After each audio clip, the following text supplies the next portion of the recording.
Our keynote speaker has coined the term next cities, and she defines next cities as those places that have the assets and amenities to attract the next big generation of workers. So what's next for Sacramento? In a lot of respects, the Crocker Art Museum is the hard work of everybody who participated in the Capitol campaign, Lyle's staff, and her board, a culmination of a decade's worth of work. But what will define us in the new decade? What projects will come forward that will define us as the next city? We would submit that there are 4 big, distinctly urban projects that will deliver the amenities that will allow us to call ourselves a next city. The sheer size alone of these projects will improve the city's general fund and get people from across the region back to work. These big 4 are, number 1, a sports and entertainment complex downtown. Number 2, a revitalized downtown plaza with a distinctly urban character.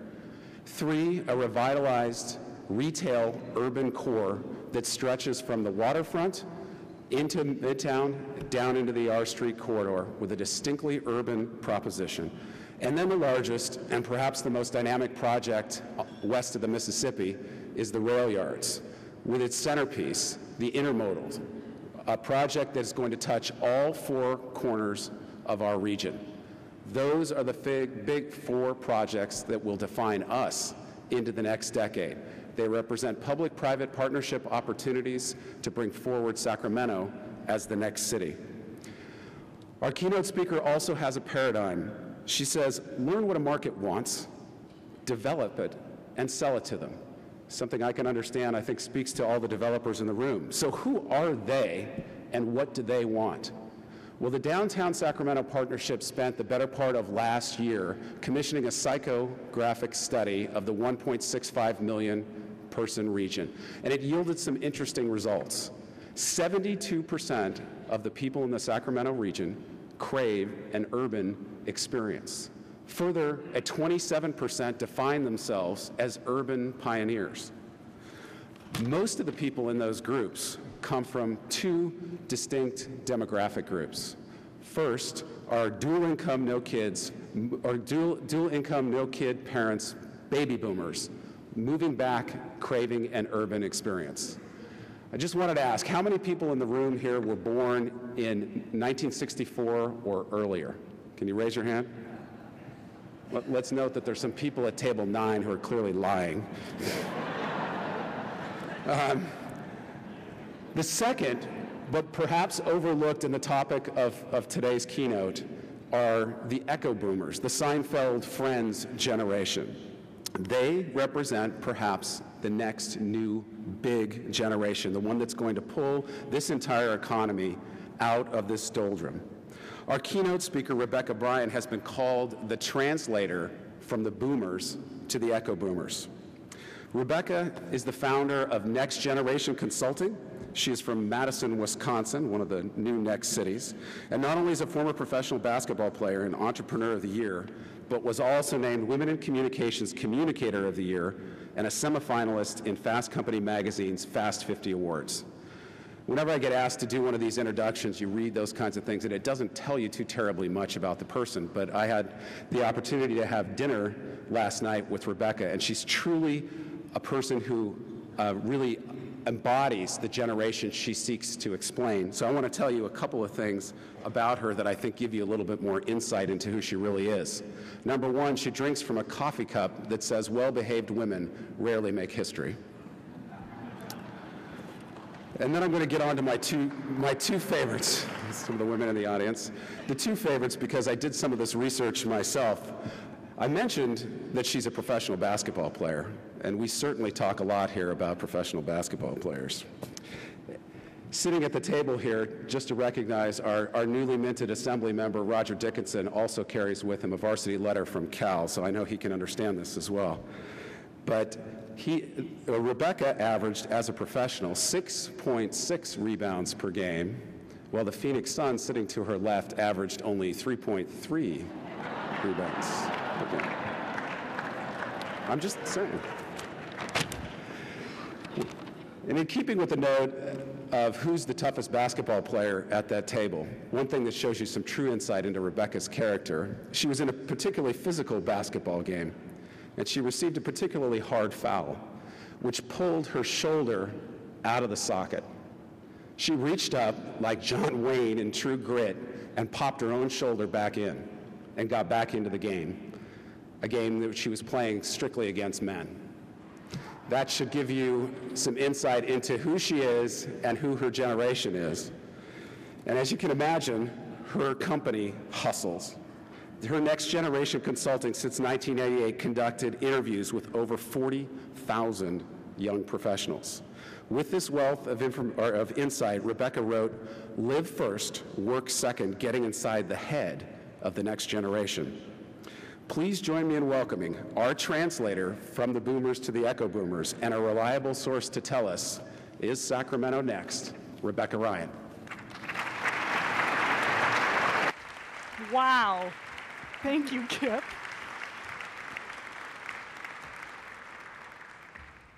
That dude really did his homework. And now my shoulder aches just thinking about that memory.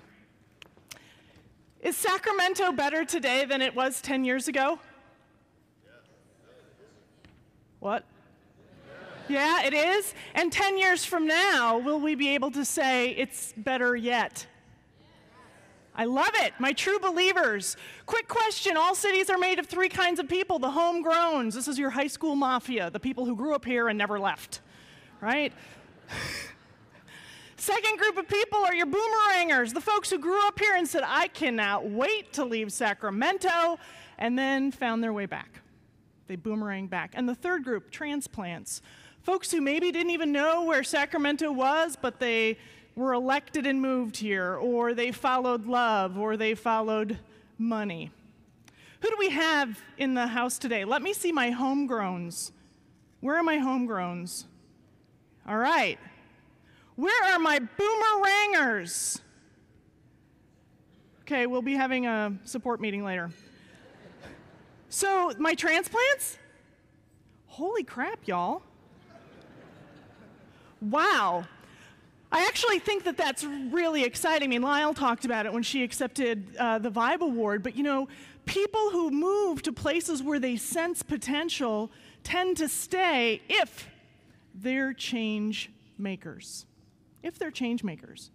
People who just want to live off the fat of the reputation of a community are attracted to a different kind of a community. So I think Sacramento is very well positioned to be a next city, because those of you who transplanted here or left and chose to come back really demonstrate that there must be some seed, some germ of possibility that brings you here. So, with that in mind, I want to talk with you today about what it means to be a next city, to become a magnet for the next generation of knowledge workers. Before we get into the nuts and the bolts, the X's and the O's, I want to share a quick story. On Saturday evening, I had dinner with some of my girlfriends, all women who could drink from the coffee cup that you mentioned, Kip. And one of my friends, Tracy, she has an AFS student from Thailand, a 17-year-old Thai boy. His name is Ute. I have encouraged her that she should call him Mai Tai, but she calls him Ute, which I'm sure his parents appreciate. Anyway, Tracy was picking Ute up from an after-school activity, and right now in Madison, where I live, and Tracy lives as well, it's cold, and this particular night, we had had some snow and some precipitation, one of those weird hot, cold days, and everything froze, so the roads were very slippery. So when Tracy picked Ute up, now remember, 17 years old, raised in Thailand, Buddhist background, right? Ute gets in the car, and still he's wearing flip-flops. I can't believe it, but he gets in the car, Tracy starts leaving for home, and Tracy is tense driving on the road. She is white-knuckling it. She's very nervous, and Ute picks this up, and he says, why are you, what's going on? You seem so tense. And she said, I am tense. And he said, why are you so tense? And she said, well, the roads are slippery. They're very dangerous right now. And he said, why are you worried about that? And she said, well, we could die, that's why. And Ute said, how beautiful. We would die together.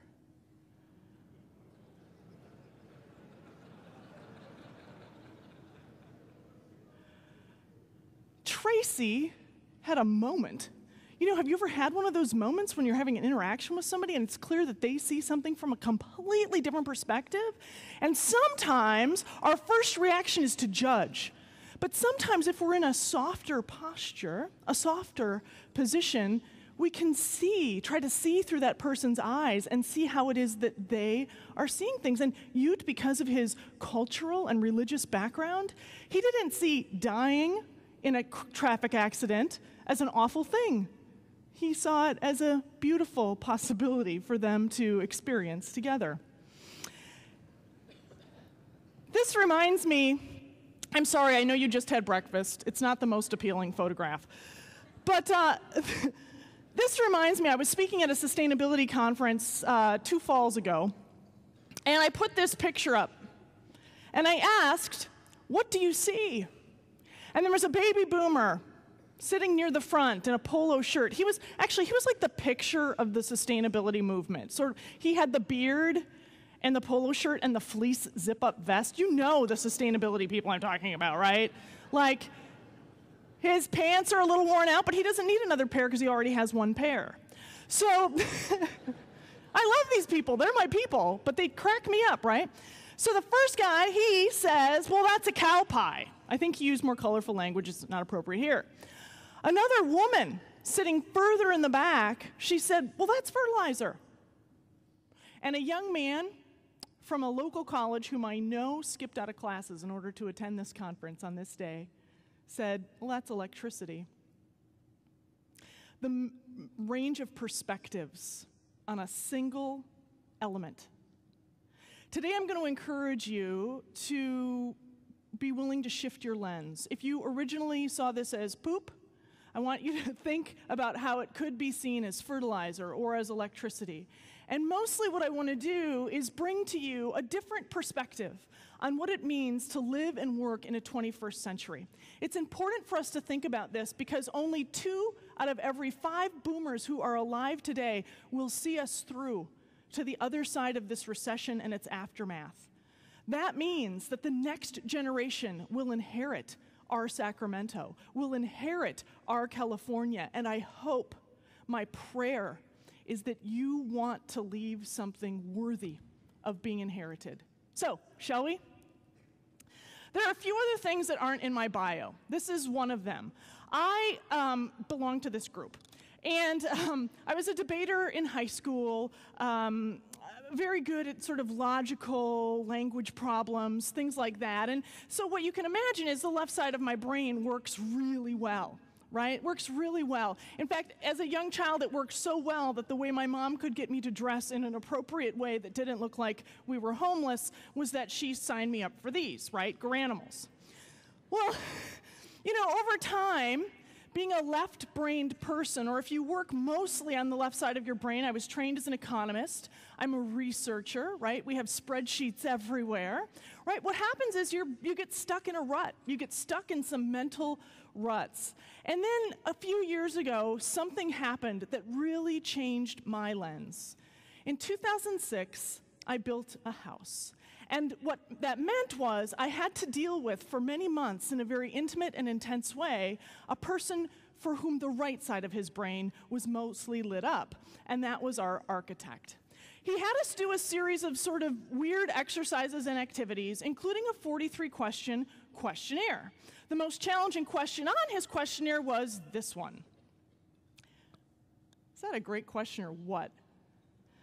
But you know, me with my linear left-brainedness, I thought, wow, what do I want to be homesick for? How would I quantify homesickness? You know, I'm just trying to think about weighted averages and, geez, you know, I'm not sure. So I filled this question in last, but finally I wrote this. I guess what I really want to be homesick for is my dogs. So this is the house that Chris built for us.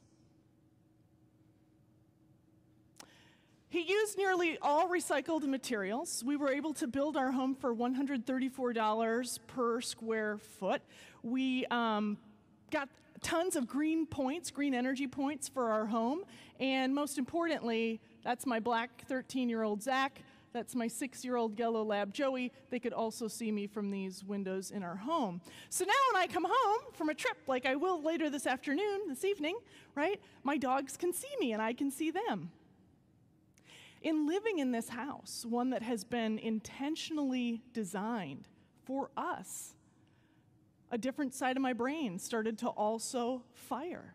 I started to learn and think more about this concept of human-centered design and then to apply it to our work, right? If I'm going to use the left and the right sides of my brain to think about next cities, then what I want them to be is statistically awesome and deliciously lickable, right? So how do we build a city that is worthy of being left to the next generation, that can both appeal to the X's and O's that our city leaders have to abide by, budgets, right? Technical matters like sewage, right? That is both structurally sound, but is also a place that the next generation wants to call home. So really, this becomes the question.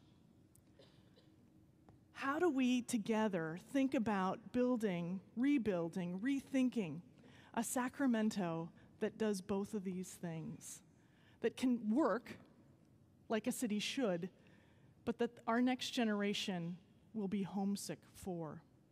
Many of you have families and children, and some of your children, maybe many of them, will leave, right? But are we building something that they ache to come back to? I don't think it's wise necessarily to expect that the people who we are growing up through our systems today are all going to stay. It won't happen. It didn't happen for my generation, my parents' generation. It is part of the hero's journey to leave home, physically, metaphorically, but then to find one's way back. So, Cities 3.0 is our topic today. I want to talk about what cities are. Help us remember the true mission, purpose of cities.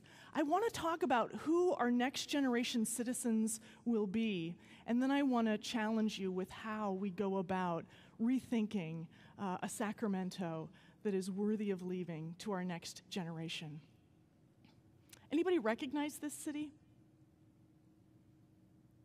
Anybody travel to the Middle East? Come again? My Whisper 2000 is not working. Haifa, yes, yes, and one of the oldest cities in the world. What is the purpose of cities? You're going to have to really scream so I can hear you. What do you think? What's the purpose of cities? What are cities for anyway? People? Community? Is anybody's wallet aching right now? Commerce, trade. Yes, absolutely. I mean, the original notion of cities that were like this, right, positioned on waterways, was because they were trade and they were access points. Absolutely. Cities, the purpose of cities is very functional in that way. It is to bring people together to trade and exchange. Originally, it was for commerce. With the rise of the information economy, it is for innovation and ideas. Research shows that when innovative people are clumped together, net prosperity rises because of those haphazard ways that we run into each other and exchange ideas, right?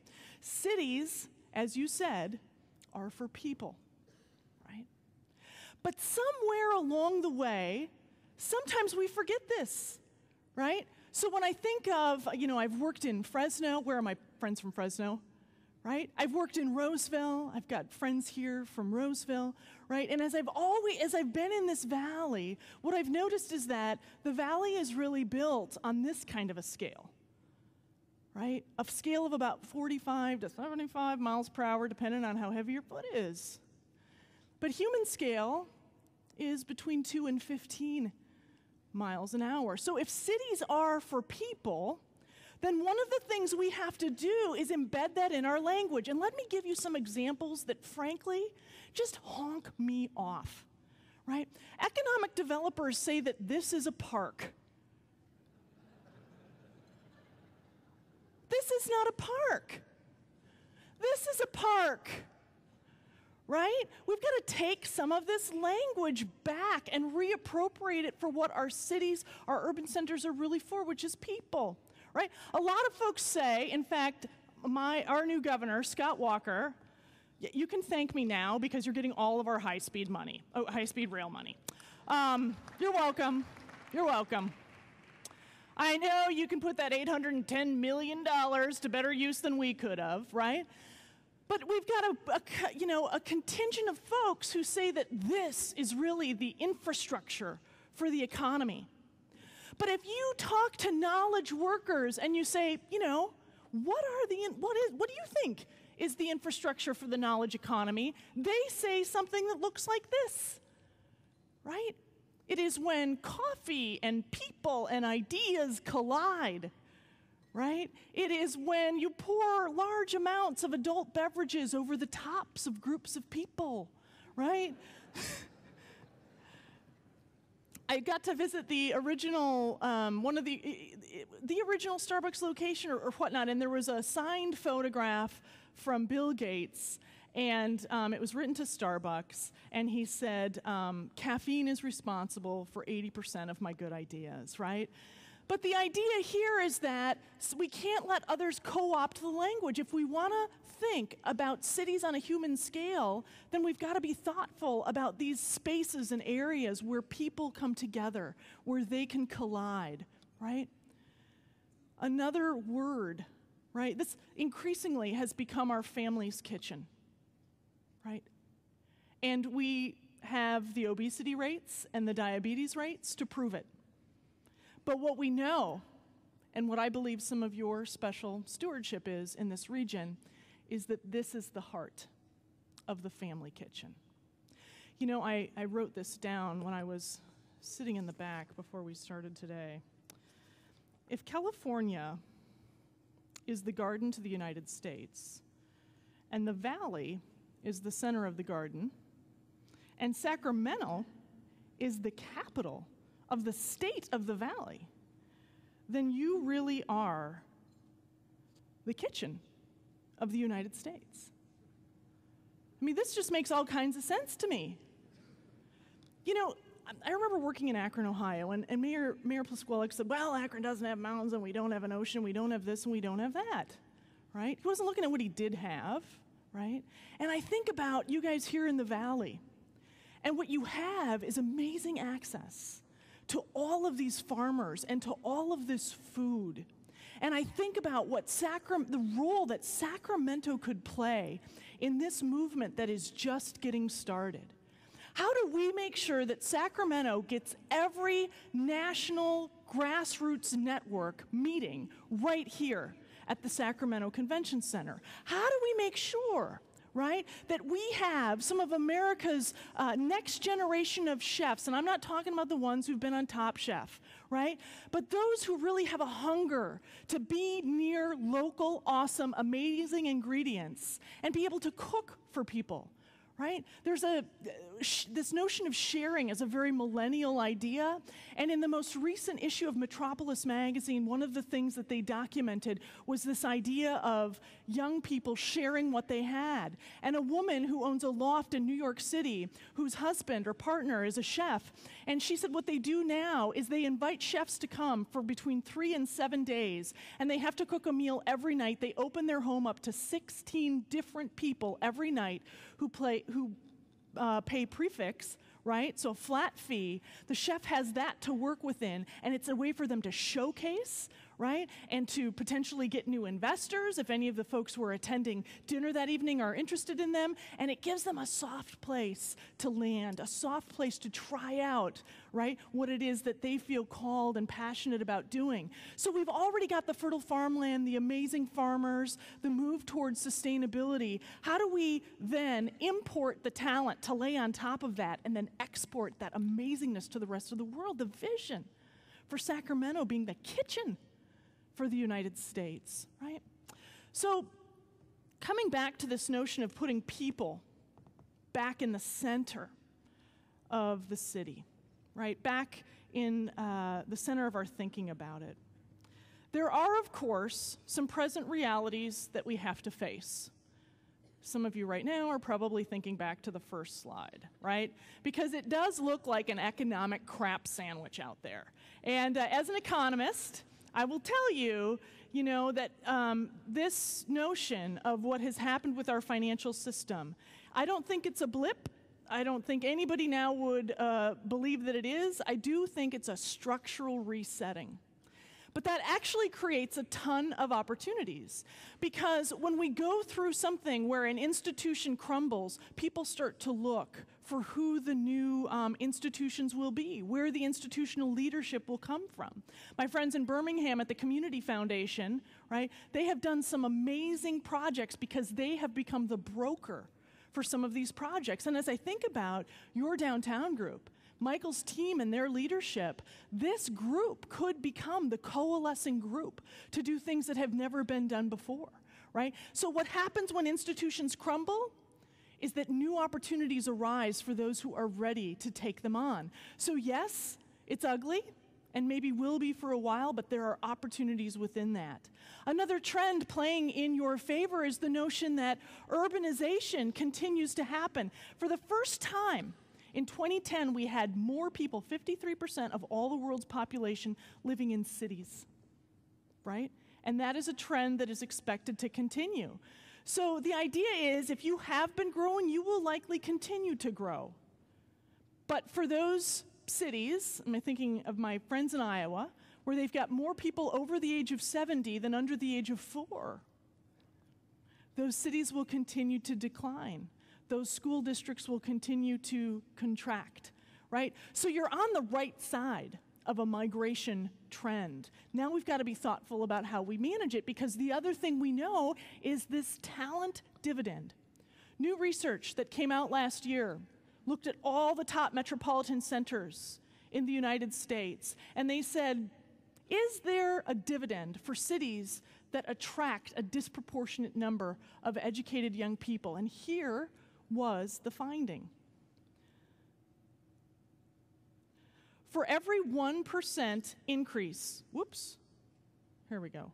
For every 1% increase in the number of residents who hold bachelor's degrees, there's a $763 bump. Mayor Castro in San Antonio has been able to increase by 2%, the percentage of bachelor degree holders in San Antonio, and it has been an economic windfall for that area, right? When you think about what you can do with an additional $2 or $3 billion circulating through your economy, and it becomes pretty clear that there are economic winners and losers. And to the extent that Sacramento can continue to be the place where professional and business services, right, and knowledge workers come to live, you will be the economic beneficiaries of that, okay? Finally, there is, again, research, we all know this. Commuting by car to work is the one daily activity that has been shown to be the most injurious to personal happiness. In other words, if you have to commute a long time, you start your day giving the finger to somebody. Sometimes when I'm working with companies who are clients of ours and they're saying, yeah, we want to think about where we want to locate, I say, well, my gosh, don't go to the suburbs. You know, if your people live in the city, don't move to the suburbs. Well, why not, they say. Rent is cheaper there. All right. So I come back and I say, hey, do you want people to show up happy at work, or do you want people to show up honked off at work? And they're like, well, of course, happy. And then I say, well, let's lay out a heat map of all the zip codes where your people live, and let's relocate your office in a place that's accessible to them and they're not spending a lot of time in their car. But it's not just great for workers, it's great for the quality of your civic life too. Check this out. Dr. Robert Putnam, for every 10 minutes you spend in traffic commuting to work, your civic participation rate goes down 10%. So if you've ever been to Rotary and you've wondered, like, why can't we get any young people in the Rotary, right? I mean, it's not just because of traffic. We can talk about that later. But also, you know, if you're a member of the PTA and you're a parent and you're doing your part and you're like, where are these other slackers, right? The more time we have to spend in the car bubble, the less time we have to do other important civic duties like getting to the polls to vote, baking real cookies for the bake sale versus like picking them up, right, at the local grocery store. So the notion of traffic and civic participation, I think this is one of the most critical arguments we can make for leaving our communities in a more whole place for the next generation. So, we know a little bit about what cities are for.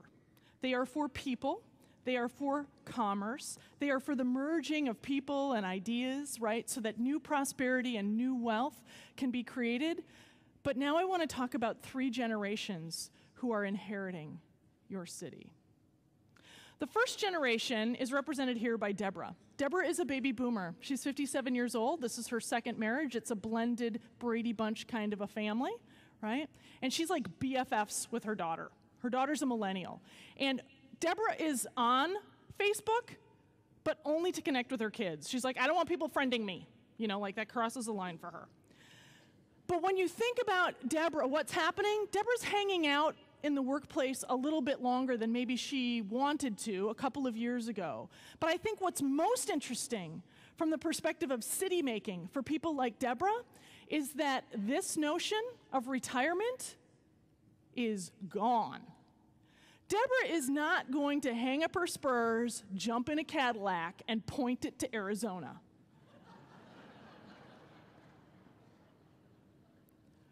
The generation that gave us Forever Young, the generation who gave us the Rolling Stones, who are still kicking ass, right?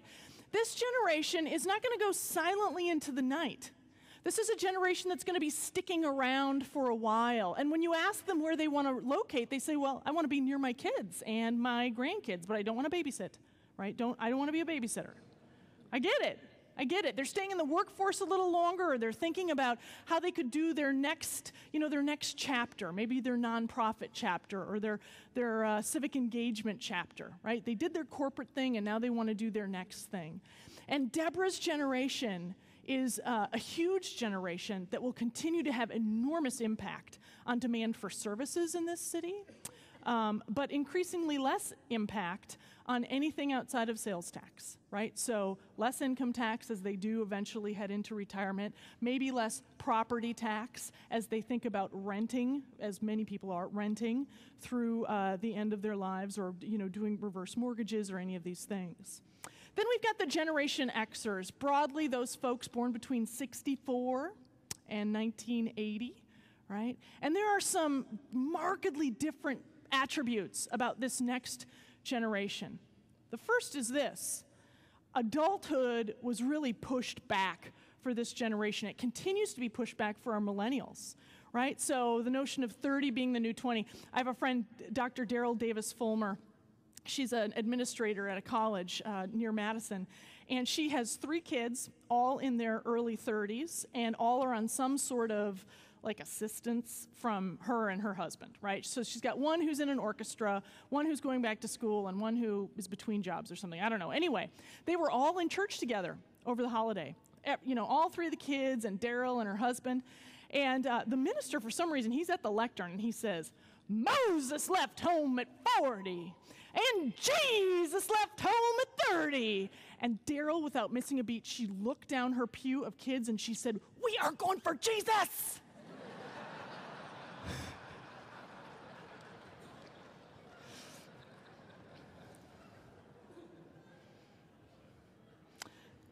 Now, Gen Xers have pushed back their adulthood, but did it in a way where they wanted to be somewhat independent. Can somebody just put the letter on your forehead? If you're a Gen Xer, put the letter on your forehead of what you were if you moved back in with your parents after college.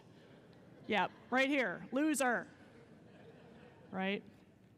The millennials have a completely different relationship with their parents. The millennials are like BFFs with their parents.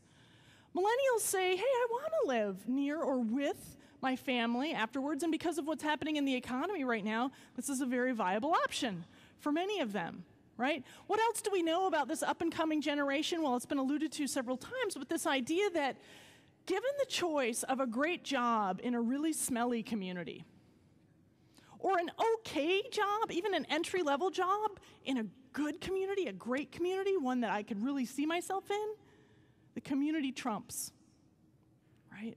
It's interesting. We do all this research with young professionals, and frequently we have them force rank the 7 indexes of a cool community that I'm going to talk about in just a moment.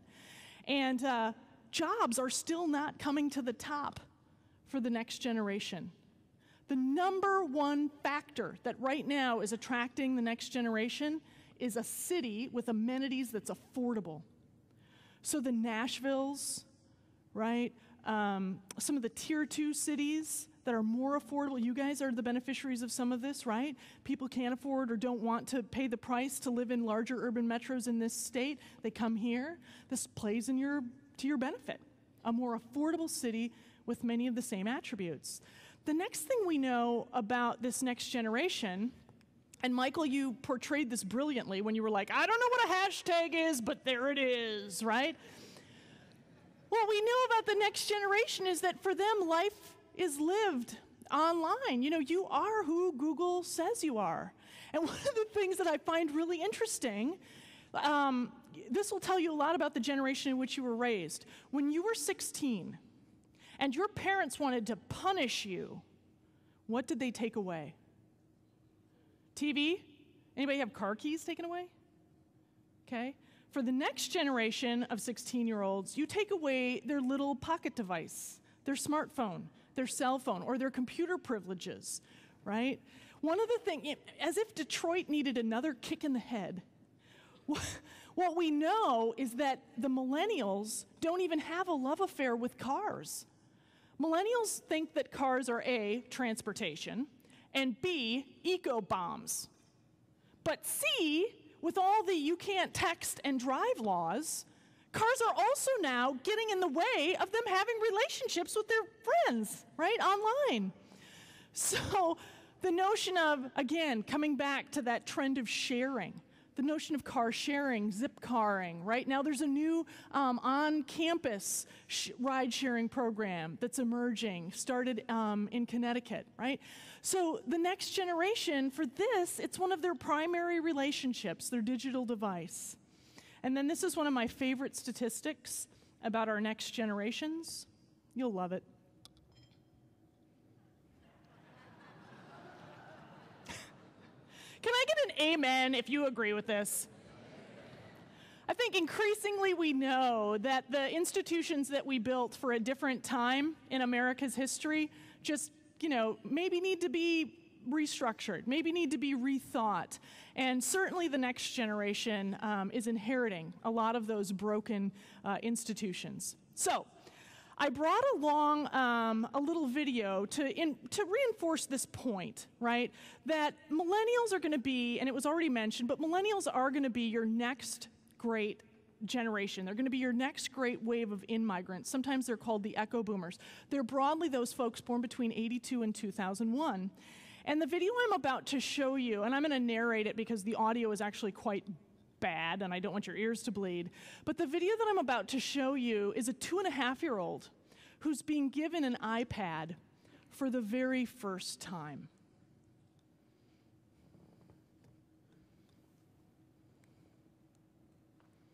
So her dad is saying to her right now, do you want a new toy? See her nod her head, yes, I do, I want a new toy. So he says, okay, he's trying to film this as there's that iPad. She grabs it for the very first time. She recognizes something on it, right? That's a game that I recognize. About 14 seconds have elapsed right now. Oh, this is how I move the screen. No problem.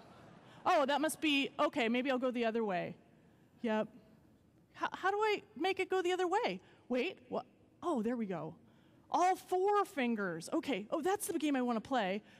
What do I have to do here? Oh, cancel out. This kid cannot read, okay? I can draw. Oh, and to erase, I hit the small button at the bottom. Oh, now this is also a game that I think I recognize, but wait, it disappeared. Oh, I can type. Typing, typing, typing. I recognize this. Enter. Boop. wait, where did it go? It's gone. And now her dad is coaching her a little bit. Hit the button at the bottom to get back to that home screen, and now she can hit the cat. Again, the face of the cat, which is the icon. There it is. Wait, there it is. Okay, so now I'm gonna, oh, nope, Dad says you have to go back. Well, how do I go back? There, now hit the cat's face. Oh, that cat's face. Wait, what L? She has never spelled lion before. I-O.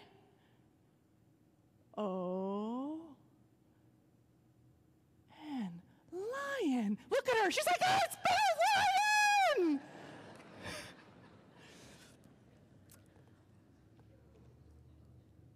So when you think about your future workforce,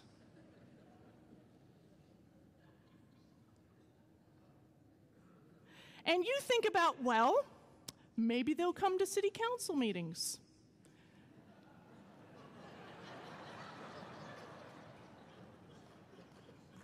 Maybe they'll just develop an app for that. It's really a matter of your perspective, right?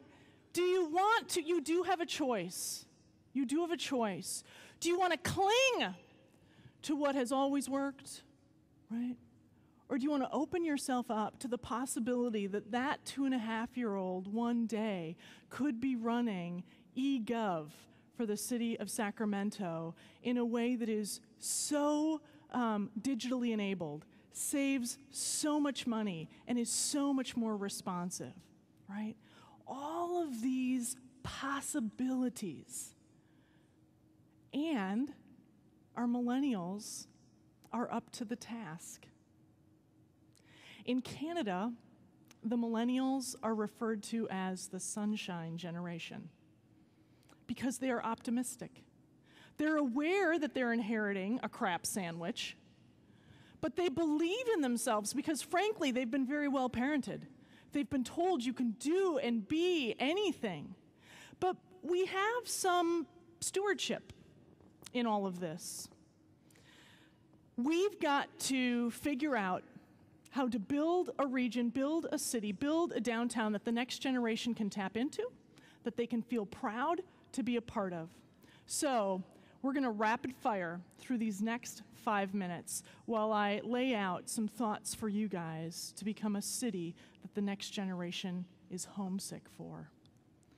Jane Jacobs, author of The Death and Life of Great American Cities, said this, right? When a city gets boring, even the rich people leave, right? So what we've done in thinking about cities that attract the next generation is we've just tried to break it down. So what I lovingly refer to as the PMS, which is an acronym for the pale, male, and stale, can understand it.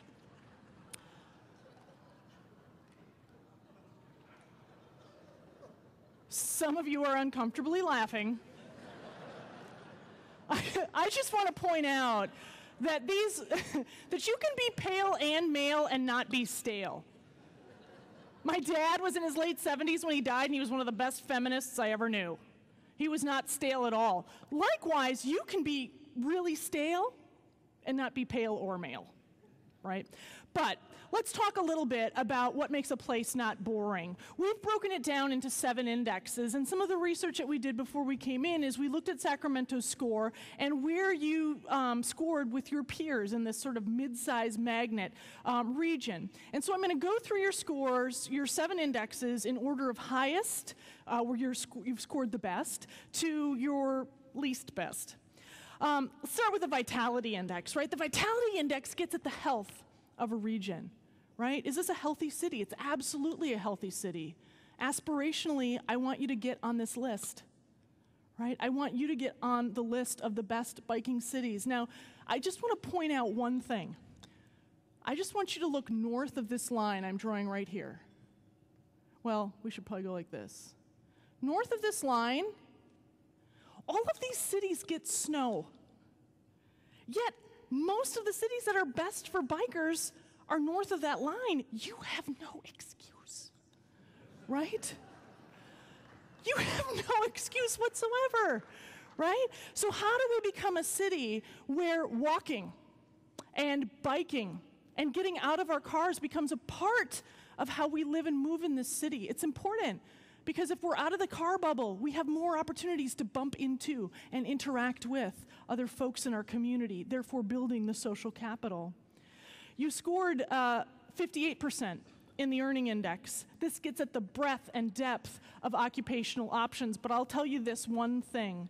You don't have the most breadth of occupational options, but you have a great mix because your professional services, all the government work that happens down here, right? I mean, if you, any Midwest Rust Belt city would trade what they have for what you have. So continue to diversify in this area, continue to look for innovative ways to sort of tweak out those professions, but by all means, this 58% score, I don't see this as being a bad thing because you have the right mix. Maybe we could do a little bit more to ramp up your entrepreneurial quotient. Then, the around town index. This gets at how easy it is to get around town and out of town. So we look at things like your airports, in and out, and multimodal transportation and all that kind of stuff. This is important because of commute times, right? And people feeling like they might call this home, but they have access to the world. Very important for the next generation. We've met so many young professionals who say, I don't need world-class ballet in my city because I can go to New York City for that. But the question then becomes, can they really get to New York City, right, easily? So they can choose to live here and have some of those world-class experiences anywhere. But we've got to make sure that they've got the in and out channels, the flow channels, to be able to do that. The next thing that we look at is social capital. This gets at the diversity of the region. Now, this is certainly about more than ethnic diversity and religious diversity. I want to just point out that though all of these things are somewhat knotted up together, some of you recognize this guy, Richard Florida. I know he was here, I think he was here several years ago. He's the creative class guy, right? And in his first book, The Rise of the Creative Class, he wrote this thing that became very controversial. Basically, it was this, right? He correlated the gay index with the high-tech cluster. And it's a corollary. It's not causal. It's a corollary. All it means is that when you have gay people who feel a part of your community, you tend to attract more high-tech knowledge workers. This was really misinterpreted. For example,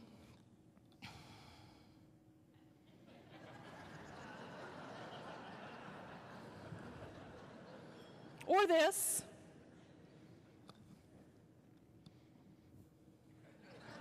And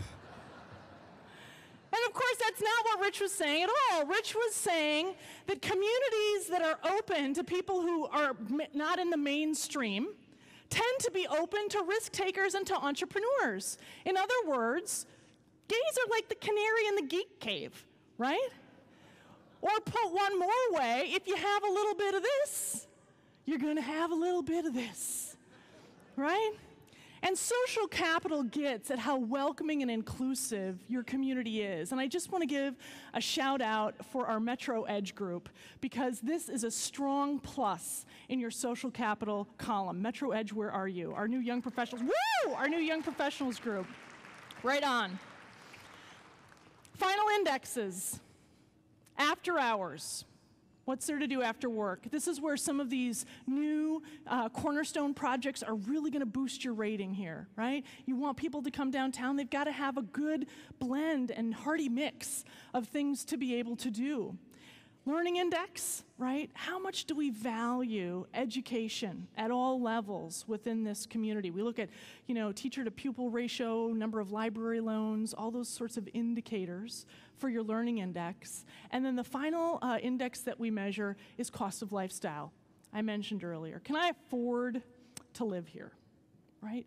All 7 of those things go into your ranking as a next city. And what I will tell you is that for mid-sized cities like you guys are, what you really want is just a very healthy blend. Good scores in maybe the second or third decile in each of those areas. A very balanced approach to economic development and growth. So what's your role? I have messages for two groups of people. Some of you will remember in the Beijing Olympics. Does this ring a bell at all? Right? Do you remember this? Okay, this is the 4x100, and that thing is supposed to be in that guy's hand right there. But beyond that, here's the other thing that I notice. The United States' little tissues that they wear on the front of their jerseys are written in Sharpie. Like, we forgot to have our own little tissues printed. We're supposed to be the leaders of the free world, for crying out loud. And you know, there was somebody who was like, shit. Does anybody have a Sharpie? Anyway, what happened was, and this didn't just happen with the men. Anybody watch this? I couldn't believe it. I watched this. Happened for the men. It also happened for the women. And this is what I see happening in some of our communities. This person in the back represents our established generation, primarily our baby boomers. They are the ones who have been running to this point, carrying the baton, right?